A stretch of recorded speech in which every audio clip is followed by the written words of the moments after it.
여러분은 혹시 성체를 모신 직후 그 몇 분 동안 어떤 일이 일어나는지에 대해 깊이 생각해 보신 적이 있으신가요?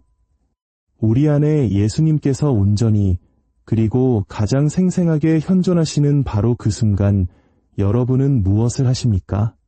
여러분의 마음과 생각, 손과 심장은 어디를 향하고 있나요? 어쩌면 우리는 이 질문에 대해 깊이 고민해 본 적이 없을지도 모릅니다.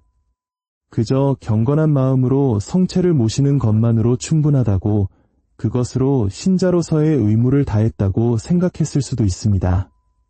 하지만 오늘 여러분은 극소수의 사람들만이 알고 있는 여러분의 신앙생활 전체를 완전히 뒤바꿀 수 있는 하나의 진실을 마주하게 될 것입니다.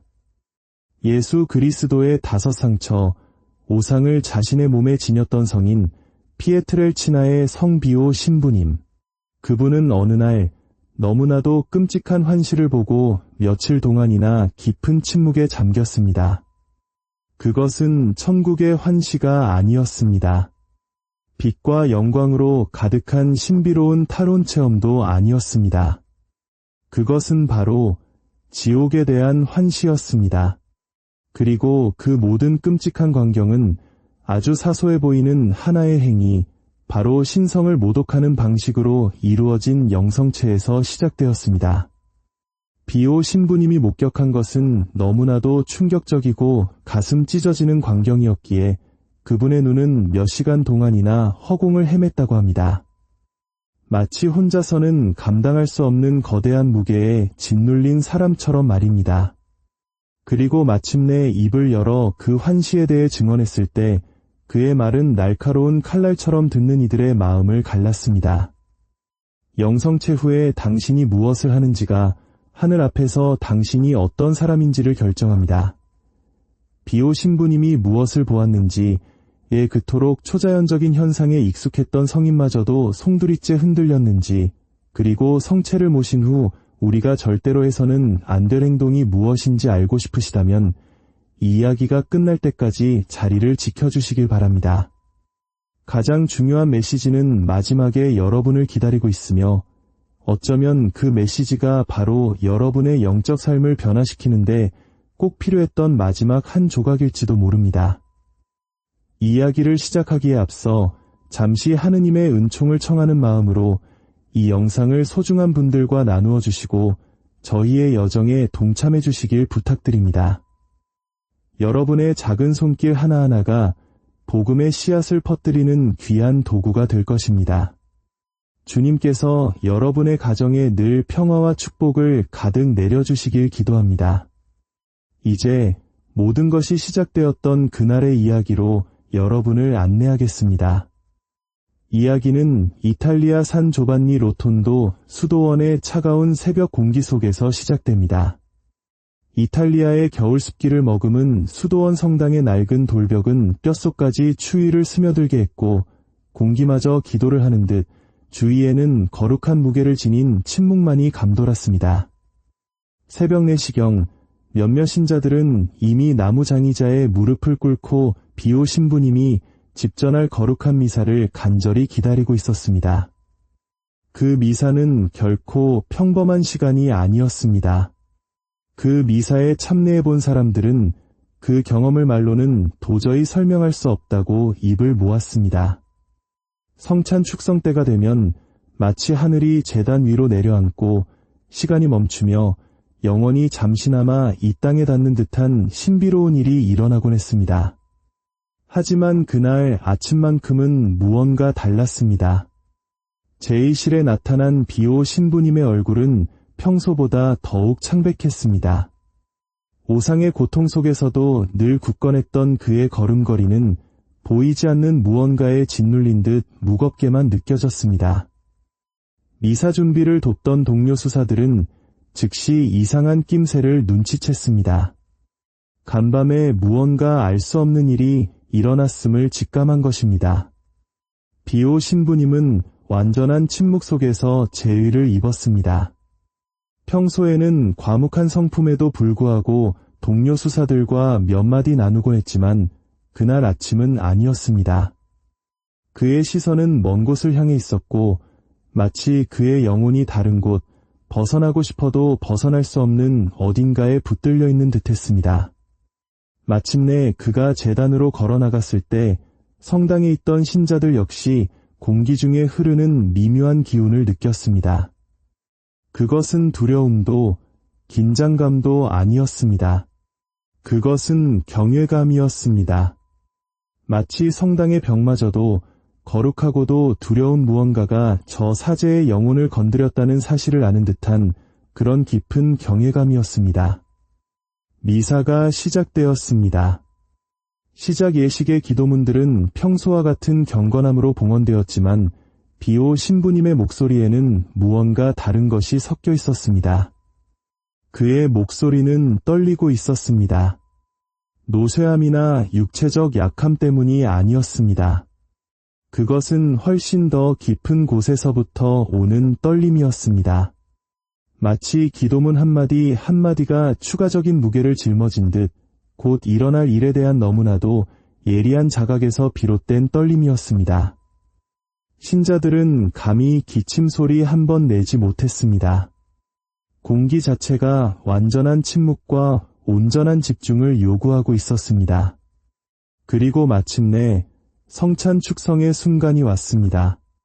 비오 신부님은 오상의 상처가 선명한 손으로 성체를 들어 올렸습니다. 상처를 가리기 위해 늘 끼던 양모 장갑은 여느 때처럼 선열로 얼룩져 있었습니다. 하지만 이번에는 그리스도의 몸이 될 빵을 들어 올리는 그 순간 기이한 일이 일어났습니다. 그의 얼굴 표정이 변했습니다. 신자들이 수없이 목격했던 영광스러운 표정이 아니라 경악과 공포에 질린 표정으로 말입니다. 그의 눈은 인간이라면 결코 보아서는 안 될 것을 본 사람처럼 휘둥그레졌습니다. 그의 손은 아주 미세하게 떨렸는데 이는 그토엠로 거룩한 신비에 익숙한 그에게는 극히 드문 일이었습니다.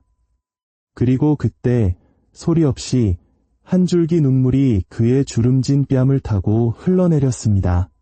그 자리에 있던 신자들은 모두 얼어붙었습니다. 어떤 이들은 등골을 타고 오르는 설명할 수 없는 한기를 느꼈고 또 어떤 이들은 그 순간 비오 신부님이 현실의 장막 너머에 있는 무언가를 하늘이 그에게 목격하도록 허락했지만 그 대가로 그의 영혼에 큰 상처를 남긴 무언가를 보고 있다는 것을 확신했다고 훗날 증언했습니다. 미사는 계속되었지만 그 순간의 무거운 분위기는 가시지 않았습니다. 마침 강복 후에 비오 신부님은 곧바로 자리를 피했습니다. 신자들의 인사를 거절하고 모든 시선을 피하며 서둘러 제의실로 들어가 문을 닫아버렸습니다. 그는 낡은 나무 의자에 앉아 고개를 숙인 채 몇 시간이고 그렇게 앉아 있었습니다. 그를 돕던 조반니 수사는 걱정스러운 마음에 문 밖을 서성였습니다. 몇 번이나 문을 두드리고 그의 이름을 불렀지만 돌아오는 것은 침묵뿐이었습니다. 문이 열린 것은 늦은 오후가 되어서였습니다. 문을 열고 나온 비오 신부님은 마치 10년은 더 늙어버린 듯한 모습이었습니다. 눈은 캥하게 들어가 붉게 충혈되어 있었습니다. 조반니 수사가 떨리는 목소리로 물었습니다. 신부님, 괜찮으십니까? 그의 대답은 거의 속삭임에 가까울 정도로 낮게 들려왔습니다. 조반니, 나는 오늘 아침 지옥을 보았네. 그리고 그곳에서 한 사제를 보았어. 그날 하루 종일 누구도 비오 신부님에게서 더 이상의 말을 들을 수 없었습니다. 그는 자신의 방에 틀어박혀 십자고상 앞에 무릎을 꿇고 끊임없이 기도만 했습니다. 어떤 이들은 방 안에서 낮은 신음소리가 들렸다고 했고 또 다른 이들은 문 근처에서 유황 냄새가 났다고 맹세했지만 감히 누구도 안으로 들어갈 엄두를 내지 못했습니다. 다음 날 오후가 되어서야 마음의 짐이 조금은 가벼워진 듯 비오 신부님은 조반니 수사를 개인적인 대화에 불렀습니다. 그것은 고해성사는 아니었지만 그와 비슷한 무언가였습니다. 한 인간이 혼자 짊어지기에는 너무나도 버거운 짐을 나누고자 하는 절박함이었습니다. 그들은 다른 수사들의 눈을 피해 수도원의 조용한 구석에 앉았습니다. 비오 신부님은 자신이 본 것을 다시 떠올릴 힘을 모으려는 듯 깊은 숨을 내쉬었습니다. 그의 목소리는 낮고 느렸으며 이 세상의 것이 아닌 듯한 깊은 슬픔에 잠겨 있었습니다. 조반니, 그가 입을 열었습니다. 지금부터 내가 하는 말은 상상의 산물도 꿈도 비유도 아닐세. 이것은 하느님께서 허락하신 환시였고 나는 이 영상을 내 마지막 숨을 거두는 날까지 안고 갈 걸세. 조반니 수사는 터질 듯한 심장을 안고 그저 고개만 끄덕였습니다. 성찬 축성 때 내가 성체를 들어올린 바로 그 순간 내 주위의 모든 것이 사라졌네. 더 이상 성당도 신자들도 보이지 않았어. 대신 어둡고 숨막히는 또 다른 성당이 보였지. 벽은 마치 절망의 땀을 흘리는 것처럼 축축하고 차가운 돌로 만들어져 있었네. 신자들은 없었지만 왜곡되고 조롱하는 듯한 노래가 울려 퍼졌어. 마치 거룩한 전례를 흉내내는 불경한 성가대처럼 말일세. 비오 신부님의 목소리가 떨렸습니다. 제단에는 한 사제가 있었네. 내가 아는 사람이었어. 조반니. 나는 그 얼굴을 알아보았네. 이름은 말하지 않겠네만 실존하는 인물이었어. 내가 환시를 보았을 때 아직 살아있던 사람이지. 그는 제의를 입고 있었지만 그 옷은 진흙이 아니라 무관심과 죄로 더럽고 얼룩져 있었네. 그는 축성된 성체를 들고 있었지만 마치 종이 조각을 들고 있는 것 같았어. 조반니 수사는 속이 뒤틀리는 것을 느꼈습니다. 그의 눈에는 빛이 없었네. 조반니. 텅 빈 구멍 2개뿐이었지. 그는 성체를 모셨네. 마치 평범한 빵을 먹는 것처럼 성체를 입에 넣고 아무런 경외심 없이 씹고 사랑 없이 삼켰지. 그리고는 제단을 등지고 돌아섰네. 그냥 등을 돌려버렸어. 마치 그것이 일상의 흔한 행동인 것처럼, 마치 예수님께서 그곳에 계시지 않는다는 듯이 말이야. 비오 신부님은 한참 동안 말을 잇지 못했습니다. 그의 손이 떨리고 있었습니다. 바로 그 순간 바닥이 갈라졌네. 뒤이은 침묵은 기가 먹먹할 정도였습니다. 지진도 붕괴도 아니었네. 마치 땅 자체가 그 남자를 거부하는 것 같았어. 검고 깊은 균열이 정확히 그의 발밑에서 열렸고 그 안에서 굵고 녹슬고 불타는 쇠사슬들이 솟아나왔네. 그 사슬들이 그의 다리와 허리, 목을 휘감고 그를 아래로 끌어당기기 시작했지. 조반니 수사는 새파랗게 질려 있었습니다. 그리고 조반니, 나를 가장 공포에 떨게 한 것이 무엇인지 아나? 그는 소리치지도 저항하지도 자비를 구하지도 않았네. 그는 마치 그것이 자신의 운명임을 이미 알고 있었다는 듯이, 마치 마음 깊은 곳에서는 늘 알고 있었다는 듯이 그냥 아래로 끌려 내려갔어. 그의 침묵은 그 어떤 비명보다도 더 크게 울부짖고 있었네. 비오 신부님은 두 손으로 얼굴을 감쌌습니다. 그때 나는 한 음성을 들었네. 내 안에서 들려온 것인지 밖에서 들려온 것인지 알 수 없었지만 그 음성은 명확하고 두렵고 또한 정의로웠네. 그 음성이 말했네. 이것이 바로 부정한 손으로 나의 거룩한 몸을 만지고 회개 없이 자신의 헛된 삶으로 돌아가는 자들의 운명이다.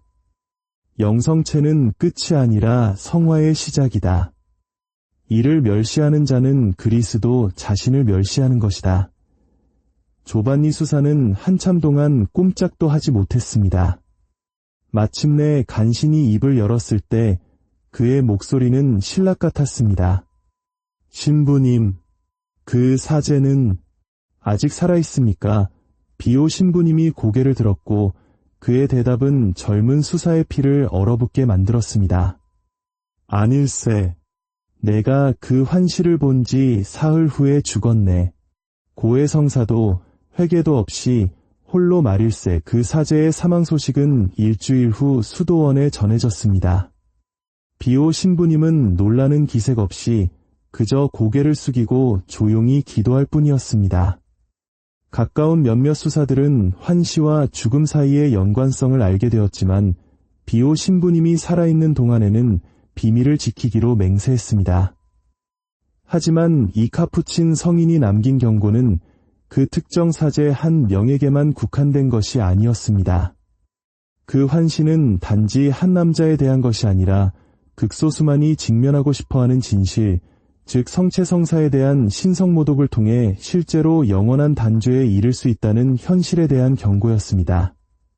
그 사제는 어떤 사람이었을까요?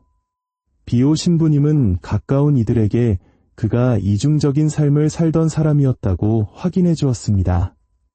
제단 위에서는 미사를 직전하고 성체를 축성하고 신자들에게 나누어 주었지만 성당 담장 밖에서는 복음을 조롱하며 살았습니다.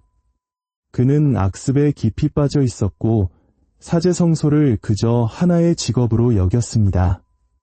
습관적으로 미사를 봉헌하고 관습적으로 성체를 모셨습니다. 그리고 최악은 그는 결코 변화의 필요성을 느끼지 못했다는 것입니다. 주변의 경고도 있었습니다. 다른 사제들이 그를 도우려 했고 신자들도 그의 냉담함을 눈치챘지만 그는 해가 바뀌어도 미사가 거듭되어도 영성체가 반복되어도 변하지 않았습니다. 마침내 마지막 숨결까지 기다리시는 하느님의 자비마저도 영원히 닫힌 문 앞에서 발길을 돌려야 했습니다. 하지만 비오 신부님이 그 끔찍한 경험에서 얻은 교훈은 성직자들에게만 해당하는 것이 아니었습니다. 그는 자신의 영적 편지와 지도를 통해 이 경고가 모든 신자들, 즉 성체를 모시기 위해 제단으로 나아가는 모든 남녀노소를 위한 것임을 분명히 했습니다. 성체 성사는 그리스도인 삶의 정점이지만 동시에 합당하지 않은 상태로 모실 때에는 가장 큰 위험이 되기 때문입니다. 성 바오로 사도께서는 이미 초대교회 신자들에게 이 점을 경고하셨습니다. 코린토 1서 11장 27절에서 29절에서 그는 이렇게 날카롭게 기록합니다. 주님의 몸을 분별하지 못하고 먹고 마시는 자는 자신을 단죄하는 판결을 먹고 마시는 것입니다. 이것은 문학적 비유도 사목적 과장도 아닙니다. 이것은 신학적 진리입니다. 성체는 살아계시고 실제하시며 현존하시는 예수 그리스도이십니다. 그것은 작은 제병 안에 응축된 하늘입니다. 그것을 무례하게, 무관심하게 혹은 신성모독적으로 대하는 것은 우리를 위해 당신 자신을 내어주신 하셔느님 자체를 거부하는 행위입니다.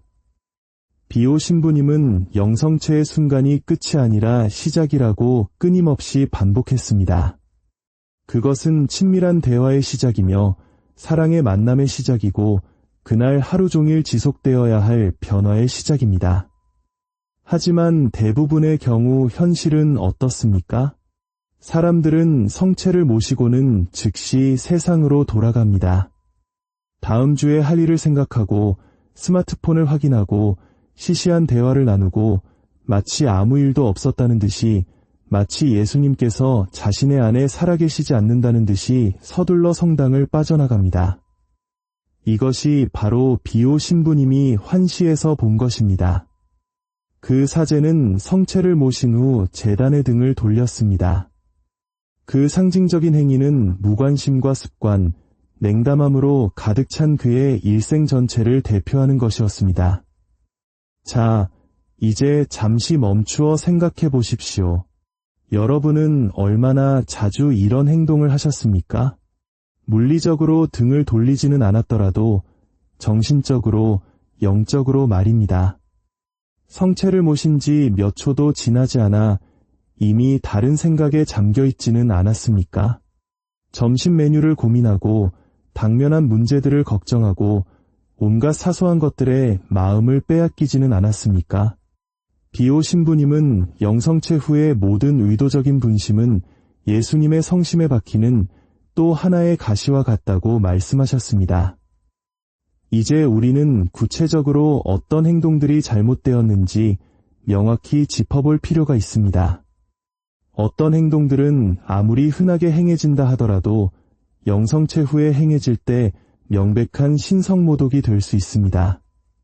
최악은 대부분의 사람들이 그것이 습관이 되었고 모두가 그렇게 하고 늘 그래왔다는 이유로 그 심각성을 인지하지 못한다는 점입니다. 하지만 비오 신부님은 성체에 관한 한결코 타협하지 않았습니다. 그에게 영성체 후의 매 순간은 거룩한 시간이었습니다. 그것은 마치 예수님과 단둘이 잠긴 방에 있는 것과 같았으며 이 친밀함을 의도적으로 깨뜨리는 모든 행위는 심각한 모욕이었습니다. 첫 번째이자 가장 흔한 잘못은 대화입니다. 여러분은 방금 성체를 모셨습니다. 자리로 돌아와 무릎을 꿇고 5초도 지나지 않아 옆 사람과 속삭이기 시작합니다. 강론 내용에 대해 평을 하고 시간을 묻고 점심 약속을 잡고 때로는 무언가에 대해 불평하기도 합니다. 비오 신부님은 이 점에 대해 매우 엄격했습니다. 당신이 예수님을 집에 초대해놓고 그분이 들어오시자마자 그분을 거실에 혼자 내버려 둔 채 이웃과 시시한 잡담을 나누겠습니까? 이것이 바로 우리가 하는 일입니다. 그리스도께서 여러분 안에 살아계시며 여러분의 관심과 사랑, 흠숭을 기다리고 계신데 여러분은 날씨나 교통, 쓸데없는 세상사에 대해 이야기하고 있습니다. 두 번째 잘못은 오늘날 점점 더 흔해지는 스마트폰 사용입니다. 재단에서 돌아오자마자 휴대폰을 들여다보며 메시지를 확인하고 소셜미디어를 훑어보고 성당 사진을 찍고 심지어 셀카를 찍는 사람들을 얼마나 많이 보셨습니까? 이것은 단순한 무례함을 넘어선 경멸입니다. 이는 예수님께 잠시만 기다려 주십시오. 지금 더 중요한 일이 있습니다. 라고 말하는 것과 같습니다. 비오 신부님은 지옥은 하느님을 두 번째 선택지로 여겼던 사람들로 가득 차 있다고 경고했습니다. 세 번째 잘못은 의도적인 분심입니다. 원치 않게 찾아오는 비의도적인 분심은 누구에게나 있습니다. 비오 신부님도 이를 이해했습니다. 하지만 의도적인 분심은 다릅니다. 이는 마음을 모으려는 노력을 전혀 하지 않는 것입니다. 일부러 주위를 두리번거리며 사람들을 관찰하고 예수님을 제외한 모든 것을 생각하는 것입니다. 이는 우주에서 가장 위대한 보물을 손에 쥐고도 그것을 열어볼 노력조차 하지 않고 게으름 때문에 버리는 것과 같습니다. 네 번째 잘못은 서둘러 성당을 떠나는 것입니다. 미사가 끝나기 무섭게 사제가 마침 강복을 주자마자 사람들은 마치 무언가로부터 도망치듯 서둘러 문으로 달려나갑니다. 비오 신부님은 예수님께서 성체를 모신 후 약 15분 동안 우리 안에 성사적으로 현존하신다고 말씀하시곤 했습니다. 15분. 결코 긴 시간이 아닙니다. 여러분이 스마트폰으로 영상을 보는 시간보다도 짧습니다. 하지만 대부분의 사람들은 단 5분조차 온전히 집중하지 못합니다. 그리고 다섯 번째, 아마도 가장 심각한 잘못은 대죄의 상태에서 성체를 모시는 것입니다. 성바오로 사도께서는 단호하게 말씀하셨습니다. 그렇게 하는 자는 자신을 단죄하는 판결을 먹고 마시는 것이라고 말입니다. 이것은 농담도 과장도 아닌 교리입니다. 비오 신부님은 영혼을 읽는 은사를 지닌 것으로 유명했습니다. 그가 대죄 상태에 있음을 알고 영성체를 거부했던 사람들에 대한 증언은 수십 가지나 됩니다. 그리고 나중에 그 사람들은 신부님이 옳았다고 고백했습니다. 그들은 고해성사 때 거짓말을 했거나 중대한 죄를 숨겼고 신부님은 그것을 꿰뚫어 본 것입니다. 하지만 기억하십시오. 이 이야기의 목적은 여러분에게 두려움을 주거나 성체성사를 무서워하게 만들려는 것이 아닙니다. 오히려 정반대입니다. 여러분이 받고 있는 것이 얼마나 위대한 것인지를 깨닫게 하려는 것입니다. 그것이 단순한 예식이 아니라 살아계시고 실제하시며 현존하시는 그리스도 자신이라는 것을 진정으로 깨닫게 될 때 모든 것이 변합니다. 여러분이 성체를 모시는 방식, 준비하는 방식, 그리고 영성체 후에 그 소중한 몇 분을 살아가는 방식이 완전히 달라질 것입니다. 그리고 바로 이것이 평범한 사람들이 이 진리를 깨달았을 때 그들의 삶에 일어났던 일입니다. 이제 여러분의 삶을 완전히 변화시킬 수 있는 두 가지 실제 이야기를 들려드리고자 합니다. 한 사람은 사업가였고 다른 한 사람은 젊은 여성이었습니다. 사업가였던 로베르토는 경제적으로 안정된 삶을 살고 있었지만 알코올 중독이라는 악습에 빠져 있었습니다. 그는 매일 술을 마셨고 가족에게 거짓말을 하며 자신의 삶을 파괴하고 있었습니다. 그는 매 주일 미사에 참례하고 성체를 모셨지만 그것은 그저 공허한 습관일 뿐이었습니다. 그러던 어느 날 한 피정에서 비오 신부님의 지옥 환시에 대한 이야기를 듣게 되었습니다. 영성체 후의 시간이 얼마나 중요한지에 대한 강론은 그의 마음을 깊이 울렸습니다. 다음 주일 그는 다르게 행동했습니다. 성체를 모신 후 그는 자리에 무릎을 꿇고 눈을 감았습니다. 그리고 15분 동안 온전히 침묵 속에 머물며 마음 깊은 곳에서부터 예수님께 이렇게 말씀드렸습니다. 주님, 제가 여기 있습니다. 저를 도와주십시오. 그는 수년 만에 처음으로 진정한 평화를 느꼈다고 고백했습니다. 그는 매주 그렇게 하기 시작했고 점차 술에 대한 갈망이 줄어들고 불안감이 사라졌습니다. 2달 후 그는 완전히 중독에서 벗어났습니다. 그는 자신의 모든 변화가 영성체를 습관이 아닌 만남으로 여기기 시작한 그 작은 변화에서 시작되었다고 말합니다. 두 번째 이야기는 깊은 우울증으로 고통받던 젊은 여성 안나의 이야기입니다. 그녀는 약물 치료와 상담을 받았지만 마음속 공허함은 채워지지 않았습니다. 그녀는 미사에 참례하고 성체를 모셨지만 하느님은 멀게만 느껴졌습니다. 그러다 성체성사는 모든 약 중의 약입니다. 하지만 모든 약이 그렇듯 잘못 복용하면 쓸모없게 될 수 있습니다. 라는 비오 신부님의 편지를 읽게 되었습니다. 그녀는 자신이 약을 잘못 복용하고 있었음을 깨달았습니다. 성체를 모시고도 약효가 퍼질 시간을 주지 않고 예수님과 함께 머물지 않았던 것입니다. 그녀는 미사에 더 일찍 도착해 마음을 준비하고 특히 영성체 후 깊은 기도 안에서 머물기 시작했습니다. 외워서 하는 기도가 아니라 진심 어린 대화였습니다. 몇 달 후 그녀의 삶에 깊은 변화가 찾아왔습니다. 우울증이 하루아침에 사라지지는 않았지만 이전에는 없던 힘과 희망을 발견하게 되었습니다. 이 모든 것은 그녀가 영성체를 의무가 아닌 사랑의 만남으로 대하기 시작했을 때 시작되었습니다. 그렇다면 우리는 구체적으로 어떻게 해야 할까요? 비오 신부님은 몇 가지 실질적인 지침을 남겼습니다. 첫째, 영성체 후 최소 15분은 침묵 속에서 주님과 함께 머무르십시오. 그 시간 동안 세상의 모든 것은 기다릴 수 있습니다. 그저 그분과 함께 있으십시오. 흠숭하고 대화하고 혹은 그저 침묵하십시오. 둘째, 자주 고해성사를 보아 영혼을 깨끗하게 준비하십시오. 비오 신부님은 큰 죄가 없더라도 적어도 한 달에 한 번은 고해성사를 보라고 권고했습니다. 깨끗한 마음은 주님을 합당하게 모시는 가장 좋은 준비입니다. 셋째, 내면의 자세를 가다듬으십시오. 예수님께서 눈에 보이는 모습으로 바로 당신 앞에 서 계시다면 어떻게 행동하시겠습니까? 그와 똑같은 경외심으로 성체를 대하십시오. 넷째, 내면의 소음을 잠재우십시오. 생각과 걱정을 잠시 내려놓고 주님께서 말씀하시도록 하십시오.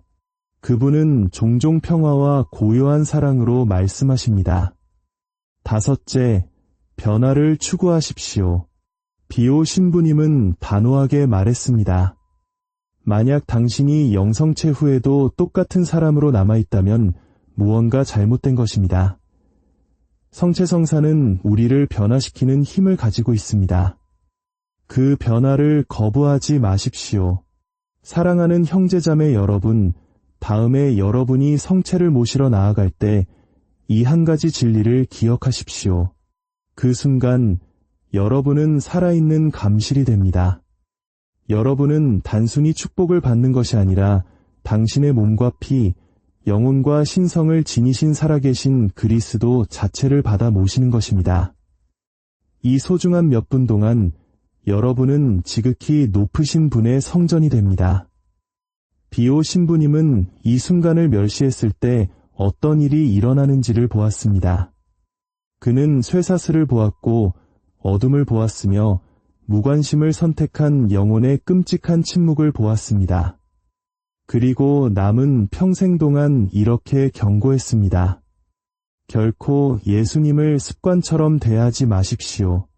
그 순간 하늘이 당신 안에 있으며 지옥은 당신의 작은 틈, 한순간의 분심, 무관심을 기다리고 있기 때문입니다.